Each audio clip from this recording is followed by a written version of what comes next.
Hi hello very welcome to J24 news. Welcome to good morning Telangana with Jilani. So ఈ రోజు మనం ప్రధాన పత్రికల్లోని వార్తలు చూసుకుంటే ముందుగా నమస్తే తెలంగాణ ఆపండి కూల్చుడు అని రాసిర్రు. హైడ్రా చర్యలు దిగ్భ్రాంతి కలిగిస్తున్నాయి అని హైకోర్టు చెప్పిందంట. అక్రమ నిర్మాణమైన నోటీసులు ఇవ్వకుండా ఏ విధి విధానాల ప్రకారం కూల్చుతున్నారు. సరే, అది అక్రమ నిర్మాణమైన ఏ విధి విధానాలతో మీరు కూల్చుతున్నారు అని హైకోర్టు హైడ్రాని ప్రశ్నించింది అంటూ నమస్తే తెలంగాణలో రాశారు. గైడ్ లైన్స్ ను న్యాయస్థానం ముందుంచండి. మీ దగ్గర ఉన్న గైడ్ లైన్స్ ను మా దగ్గర పెట్టండి. గైడ్ లైన్స్ న్యాయస్థానం ముందు పెట్టండి, హైకోర్టు ముందు పెట్టండి అని చెప్పిందంట. అప్పటిదాకా నిర్మాణాల జోలికి పోవద్దు. గైడ్ లైన్స్ మా ముందు పెట్టిన తర్వాత దానికి మేము చూసిన తర్వాత అప్పటి వరకు మీరు ఏం చేయొద్దు, నిర్మాణాల జోలికే వెళ్ళొద్దు అని హైటాక్ చెప్పిందంట హైకోర్టు. జలాశయాలు రోడ్ల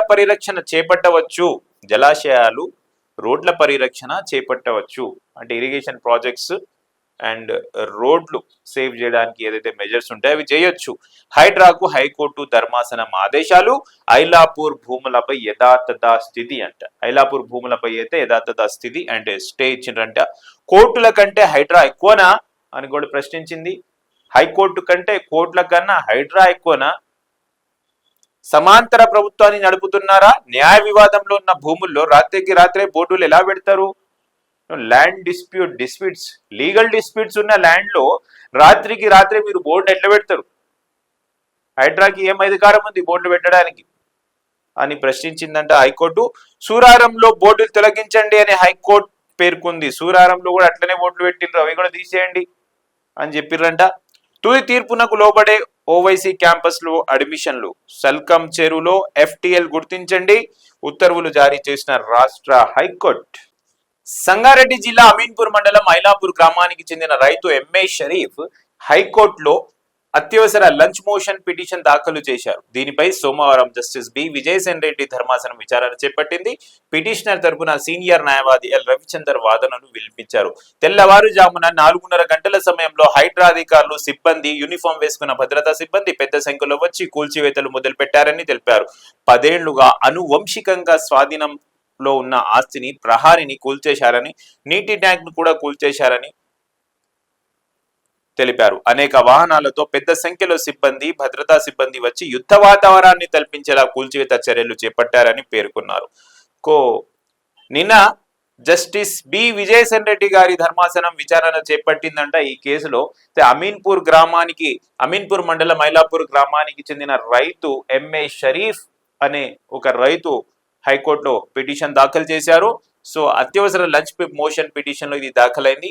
అయితే హైడ్రా అధికారులు సిబ్బంది యూనిఫామ్ తో వచ్చి పొద్దుగాల ఉదయం 4 గంటల సమయంలో వచ్చి యూనిఫామ్లు వేసుకొని పోలీసులు వీళ్ళు హైడ్రా సిబ్బంది అందరూ వచ్చి ఒక యుద్ధ వాతావరణంలో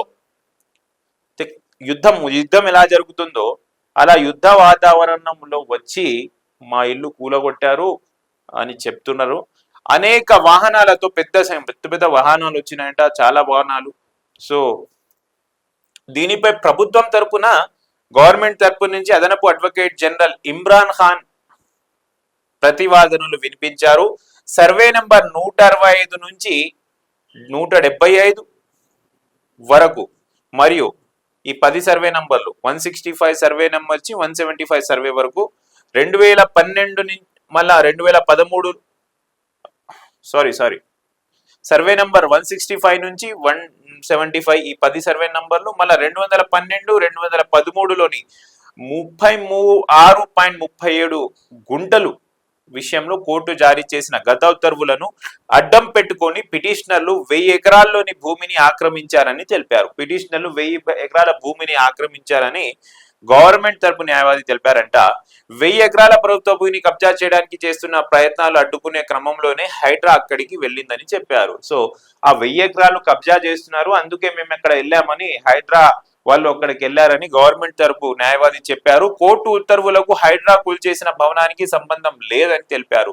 ఎలాంటి అనుమతులు లేని భవనాన్ని కూల్చివేసినట్టు చెప్పారు. విద్యుత్ కనెక్షన్ కు కూడా అనుమతి లేదని తెలిపారు.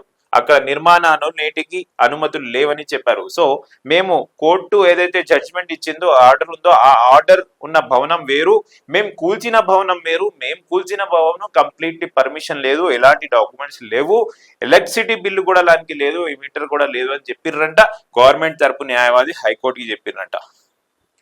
పిటిషనర్ తరపు న్యాయవాది సమర్పించిన ఫోటోలు, వీడియోలు, క్లిప్పింగ్లను పరిశీలించిన న్యాయమూర్తి హైడ్రా చర్య దిగ్భ్రాంతికి గురి చేస్తుందని వ్యాఖ్యానించారంట. సో విజయసేన్ రెడ్డి గారు, జస్టిస్ విజయసేన్ రెడ్డి గారు ఇది చూశారంట. జడ్జి గారు చూసి హైడ్రా ఆ ఫోటోలు, వీడియోలు, క్లిప్పింగ్లు ఆ పిటిషనర్లు చూపిస్తే ఆయన దిగ్భ్రాంతికి గురయ్యారంట. వందలాది మంది హైడ్రా సిబ్బంది బ్లూ కలర్ యూనిఫామ్ లో అక్కడికి చేరుకోవడాన్ని గమనించారు. పిటిషనర్ కు చెందిన భవనాన్ని కూల్చివేయడాన్ని కూడా చూశారు. కూల్చివేత చర్యలు చేపట్టే ముందు పిటిషనర్ కు నోటీస్ ఇవ్వలేదని ఆయన గుర్తించారు. పిటిషనర్ కు నోటీసు లేకుండా కూల్చివేశారనే మాట కూడా జడ్జి గారు గుర్తించారు. తెలంగాణ హైకోర్టుతో పాటు దేశ అత్యున్నత న్యాయస్థానమైన సుప్రీంకోర్టు వెలువరించిన తీర్పులకు విరుద్ధంగా నోటీస్ ఇవ్వకుండా నిర్మాణాన్ని కూల్చడాన్ని తప్పుపట్టారు. సుప్రీంకోర్టు మార్గదర్శకాలను అమలు చేయాల్సిందేనని తేల్చి చెప్పారు. కోర్టు ఉత్తర్వులకు వ్యతిరేకంగా నోటీస్ జారీ చేయకుండా భారీ భవనాన్ని కూల్చివేయడంపై విస్మయం వ్యక్తం చేశారు. హైడ్రా చెప్పినట్టుగా అది అనధికారిక నిర్మాణమని భావించినా అది నిర్మిస్తున్నప్పుడు అధికారులు ఏం చేస్తున్నారని నిలదీశారు. సరే అది అనధికారమే, అయితే నిర్మిస్తున్నప్పుడు మీరు ఏం చేస్తున్నారు, నిర్మించినప్పుడు ఎందుకు వెళ్ళలేదు అని హైడ్రా ప్రశ్నించిందంట. నిర్మాణాలకు అధికారులు ఎలా అనుబంధించారో అర్థం కావడం లేదని పేర్కొన్నారు. అధికారులు కళ్ళు మూసుకొని ఉంటే అక్రమ నిర్మాణాలు వెలుస్తాయని ఘాటు వ్యాఖ్యలు చేశారు. నిర్మాణం తొలి దశలోని అధికారులు అడ్డుకొని ఉంటే ఇప్పుడు ఈ పరిస్థితులు తలెత్తేవి కావని చెప్పారు. వేరే ఇతర అక్రమ నిర్మాణాలు కూడా జరిగేవి కావని తెలిపారు. ఇంతకాలం అధికారులు ప్రేక్షక పాత్ర పోషించారని, మౌనంగా ఉండిపోయారని, ఇప్పుడు మొద్దు నిద్ర నుంచి మేల్కొని అనధికార నిర్మాణం అని చెప్పి కూల్చివేయడం ఏమిటని ప్రశ్నించారు. అక్రమ నిర్మాణమైన నోటీస్ జారీ చేశాకే కూల్చివేత చర్యలు చేపట్టాలన్న విషయాన్ని ఎందుకు విస్మరించారని హైడ్రాను ప్రశ్నించారు. హైడ్రా ప్రతివాదిగా కనీసం 100 కేసులున్నాయని ఈ సందర్భంగా గుర్తు చేశారు. ఏ ఒక్క కేసులో కూడా హైడ్రా కూల్చివేతలకు అనుసరించే విధి విధానాలు ఏమిటో ఇప్పటివరకు తెలియదు. హైడ్రా మీద చాలా ఇట్లా కంప్లైంట్స్ వస్తున్నాయి.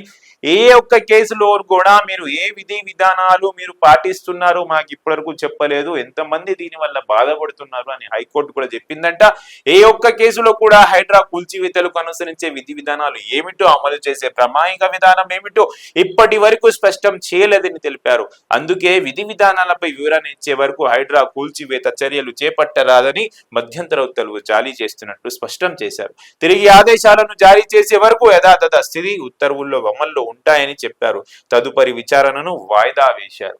సో తదుపరి విచారణను వాయిదా వేసి అసలు హైడ్రా పాటిస్తున్న విధి విధానాలు ఏమిటి, గైడ్ లైన్స్ ఏంటి, మీరు నోటీస్ ఇవ్వకుండా ఎలా కూలగొడుతున్నారు, ఎన్ని కంప్లైంట్స్ ఉన్నా సరే అది ఇల్లీగల్ బిల్డింగ్ అయినా కూడా మీరు నోటీసు ఇవ్వకుండా కూల్చడం ఏంటి, ఇది ఏ చట్టం పరిధిలోకి వస్తుంది, అసలు మీరు పాటిస్తున్న విధి విధానాలు ఏమిటి మాకు ఇయ్యండి, ఆ తర్వాతనే కూల్చివేతలు చేయండి. ఎక్కడైనా కూడా ఐలాపూర్లో కాదు, ఎక్కడైనా కూడా ఐలాపూర్లో కాకుండా ఎక్కడైనా కూడా మీరు కూల్చివేతలు ఆపండి, మాకు విధి విధానాలు ఇచ్చే వరకు మీరు ఎలాంటి కూల్చివేతలు జరపొద్దు చెయ్యొద్దు అని హైకోర్టు నిన్న స్పష్టం చేసింది. తదుపరి ఆర్డర్స్ ఇచ్చే వరకు మీరు ఎలాంటి విషయాలు చేయకూడదు అండ్ ఐలాపూర్ లో కూడా అదే ఆర్డర్స్ మీకు అప్లికేబుల్ అవుతాయని చెప్పిందంట నిన్న హైకోర్టు.